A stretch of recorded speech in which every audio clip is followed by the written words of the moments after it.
Assalamu alaikum qadrlы mekendeshler. Sizler menen күн сайын bir ayat же bir hadis долбоору бүгүн бейишке кирүүдөн баш тарткан мусулмандар кимдер деген темада hadis айтат угабыз. Абу Хурайра радиаллаху анху риваят кылган хадисте Аллахтын элчиси саллаллаху алейхи ва саллям айтты: "Куллу уммати ядхулунал джанната илля ман аба." Менин үммөтүмдүн арасынан баш тартканынан башкасы баарысы бейишке киришет деп айтты.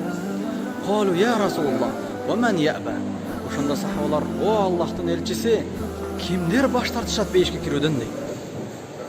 Кала: "Ва ман атаани дахалал джанна, ва ман асани фақад аба." Пайгамбарыбыз айтат: "Ким мага баш ийсе, анда ал бейишке кирет. Ал эми кимде ким мага баш ийбесе, анда ал баш тарткан болот." Сахих Бухари. Бул хадистен алына турган сабактарды кыскача айта турган болсок, чындыгында пайгамбарыбыздын үммөттөрүнүн баарысы бейишке киргенге акылуу. Бирок алардын арасынан тагыраагы биздин арабыздан бейишке кирүүгө аракеттенбей, бейиштен баш тартып, тозокко алып баруучу иштер менен убактысын, өмүрүн өткөрүп жүргөндөр дагы бар арабызда.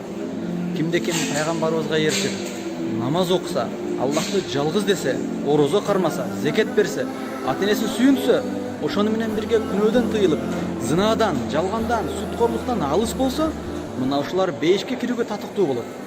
Ал эми кимде ким мына ушундай жакшылык иштерди аткарбай, пайгамбарга ээрчүүдөн баш тартса, Аллахтын буйругун аткарбаса, анда ал бейишке кирүүдөн баш тарткан болот жана ал тозокко түшүүчүлөрдөн болот.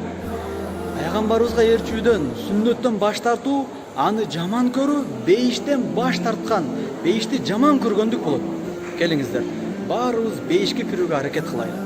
Aqulu qawli hadha wa astaghfirullah li wa lakum. Assalamu alaykum wa rahmatullahi wa barakatuh.